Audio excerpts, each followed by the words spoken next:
ብልጽግና ፓርቲ በሰባተኛው ጠቅላላ ምርጫ የሚወዳደርበት የምርጫ ምልክት የስንዴ ነዶ መሆኑን ይፋ አድርጓል። ፓርቲው ኢትዮጵያን ወደ ተምሳሌት ሀገር በሚል መሪ ሐሳብ የማኒፌስቶና የምርጫ መወዳደሪያ ምልክት ይፋ ማድረጊያ መድረክ በዋና ጽህፈት ቤቱ አካሂዷል። የብልጽግና ፓርቲ ምክትል ፕሬዝዳንትና ምክትል ጠቅላይ ሚኒስትር ተመስገን ጥሩነህ በመርሃ ግብሩ ላይ ባስተላለፉት መልእክት ፓርቲው ታሪክን ወደ ሀብት፣ ቅርስን ወደ እሴት የቀየረ ነው ብሏል። ብልጽግና ፓርቲ ከስድስተኛው ጠቅላላ ምርጫ በኋላ በኢኮኖሚና ማህበራዊ ዘርፎች ላይ ባከናወናቸው ዘርፈ ብዙ ለውጦች ውስጥ ኢትዮጵያ ትገኛለችም ነው ያሉት። ከስድስተኛው ምርጫ ወዲህ ኢትዮጵያ እጅግ ዲጂታል ሆናለች። ዛሬም ራሱ ምርጫውም ዲጂታል እየሆነ ነው። በሁለቱ ምርጫዎች መካከል በተፈጠረው አንዱ እመርታ ይሄው ነው። 93.1 ሚሊዮን ኢትዮጵያውያን ስልክ በእጄ ሲሉ 58.1 ሚሊዮን ኢትዮጵያውያን ደግሞ ኢንተርኔት በደጄ ብለዋል። ከተደራሽነት ባለፈ ዓለም ከደረሰበት የቴክኖሎጂ ደረጃ ጋር የሚስተካከል የአምስተኛው ትውልድ ወይም 5G ኔትወርክ እንዲስፋፋ ለማድረግ ችለናል። በስድስተኛው ሀገራዊ ምርጫ ሰሞን 52.1 ሚሊዮን ዲጂታል አካውንቶች ነበሩን።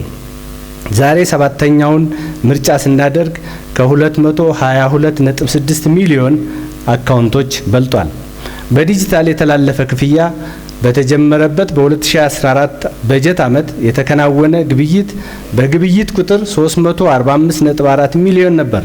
የተላለፈው ገንዘብ መጠን ደግሞ 1.6 ትሪሊዮን ብር ነው። በዲጂታል ኢትዮጵያ፣ በዲጂታል ፋይናንስ፣ በዲጂታል አገልግሎት እንደዚሁም ሀገሪቱን ከዕዳ ወደ ምንዳ የማሻገር ስራዎች መከናወናቸውን አብራርተዋል። በሀገር በቀል ሪፎርም የተገኙ ስኬቶች፣ በምግብ ሉዓላዊነት የተገኘው ውጤት፣ ኢትዮጵያ ጸጋን ወደ ሀብት የቀየረችበት ስልት፣ ኢንዱስትሪያዊት ኢትዮጵያ ለመፍጠር የተጀመረው ጉዞ፣ ኢትዮጵያን ለማስተሳሰር እየተሰሩ ያሉ ስራዎች፣ ጤናማና የተማረች ኢትዮጵያን ለመፍጠር የተጀመሩ ውጥኖች፣ ከተሜ ኢትዮጵያን ለመገንባት የሄድንበት አዲስ መንገድ፣ በዲጂታል ኢትዮጵያ ያመጣነው ለውጥ ኢትዮጵያውያን ቀና ማለት እንደሚችሉ የሚያሳዩ ናቸው። የኢትዮጵያ ኢኮኖሚ ለዘመናት መዋቅራዊ ማሻሻያ ስላልተደረገበት እጅ ተወርች ተቀፍድዶ ተይዞ ነበር። ዕዳ፣ የውጭ ምንዛሬ እጥረት፣ ምርታማነት ማነስ፣ የቴክኖሎጂ ችግር፣ የፋይናንስ ተቋማት መታሰር እና ሌሎች ችግሮች ኢኮኖሚውን አግውጠውት ቆይተዋል። ከጠቅላላ ሀገራዊ ምርት 60% ዕዳ የሆነበት ኢኮኖሚ ነው የብልጽግና መንግስት የወረሰው። ይህንን ከመሰረቱ ለመፍታት ሀገር በቀል ኢኮኖሚ ሪፎርምን አከናውነናል። ከዚህም ዕዳ ወደ ምንዳ የተሻገረ ኢኮኖሚ እየገነባን እንገኛለን። ሪፎርማችን በመንግስት ቁርጠኝነትና በትክክለኛው ሳይንሳዊ መንገድ እየተመራ በመሆኑ ዓለም አቀፍ አድናቆትን፣ ሀገራዊ ውጤትን አስገኝቷል። የሀገር በቀል ኢኮኖሚ ሪፎርምን ፓርቲው ገቢራዊ ማድረጉ ዛሬ ላይ እንደ ሀገር ቀና ብለን እንድንሄድ አስቻይ ደረጃ ላይ መድረሱንና ትላንት የነበሩ አስከፊ ታሪክ በፓርቲው ቁርጠኝነት እየተቀየረ መሆኑን አውስተው ይህን ቀጣይ ለማድረግም ፓርቲውን መምረጥ አማራጭ እንደሆነ ተናግረዋል። አዳዲስ የግብርና አሰራሮችን እንደ ሀገር መከተል በመጀመራችን ተረጂ ከነበርንበት በምግብ ራስን ከመቻል በዘለለም የተትረፈረፈ ምርት ማምረት ችለናልም ብለዋል። በተለይም በሌማት ትሩፋት የተሰሩ ስራዎች ተጨባጭ ለውጥ ስለማምጣታቸውም ነው የተናገሩት። የኢትዮጵያ የምግብ ችግር ለመፍታት ከዘረጋናቸው ኢኒሼቲቮች መካከል የሌማት ትሩፋት አንዱና ተጠቃሽ ነው። የሌማት ትሩፋት የኢትዮጵያውያንን ሌማት በተመጣጣኝ ምግብ የመሙላት እቅድ ነው።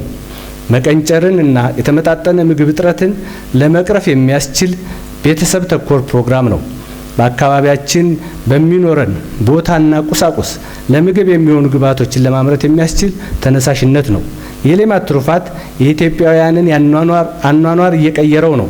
እንቁላል፣ የዶሮ ስጋ፣ ወተት፣ የጓሮ አትክልትና አሳ ማርባት የተለመደ ሆኗል። በዚህ የተነሳ የእንቁላል ምርት ከ2012 አንጻር በ2017 የ223 በመቶ እድገት አሳይቷል።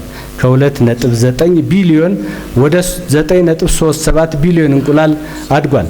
የወተት ምርት የ198 በመቶ ጭማሪ አሳይቷል። ከ4.4 ቢሊዮን ሊትር ወተት ወደ 13.1 ቢሊዮን ሊትር አድጓል።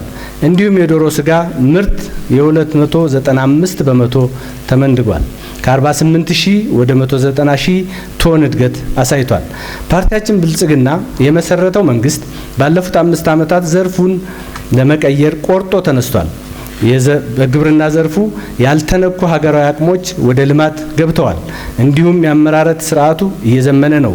በእነዚህ አማካኝነት በሰብል እህልና በእንስሳት ምርትና ምርታማነት በሀገራችን ታሪክ ብቻ ሳይሆን ከአፍሪካ ቀዳሚ ሀገራት ተርታ የሚያሰልፍ እድገት አስመዝግበናል። ፈጠራና ፍጥነት የታከለባቸው ታሪካዊና ተፈጥሯዊ የመስህብ ስፍራዎች ፓርቲው እንደ ሀገር በሁሉም ዘርፍ አስደማሚ ለውጥ እያመጣ መሆኑን በተግባር እያሳየና ያልታዩና የተዘነጉ ሀብቶችን እየገለጠ መሆኑን አስረድተው ህዝቡም ይህ ቀጣይ እንዲሆን በሰባተኛው ጠቅላላ ምርጫ ለፓርቲው ድምጽ እንዲሰጡና ተምሳሌት የሆነችን ሀገር እውን እንዲያደርጉም ጥሪ አቅርበዋል።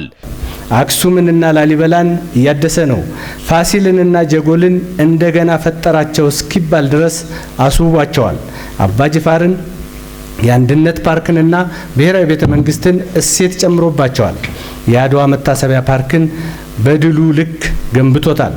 የሶፍ ዑመር ዋሻን በዘመናዊ መንገድ አልምቷል። ከዚህም ተሻግሮ ወንጭን፣ ጎርጎራና ሀላላ ኬላን በአዲስ እይታ ገነባቸው። ሎጎ ሐይቅን፣ ደንቢ ኢኮሎጂን፣ ሸበሌ ሪዞርትን የሀብት መፍሰሻ፣ የቱሪስት መመላለሻ፣ የትውልድ መተሳሰሪያ፣ የወል ትርክት መገንቢያ አደረጋቸው። ገና ከፊታችን አርባ ምንጭና ገራልታ ይጠብቁናል። ብልጽግና ታሪክን ወደ ሀብት፣ ቅርስን ወደ እሴት ቀየረ። ብልጽግናን ይምረጡ። ብልጽግና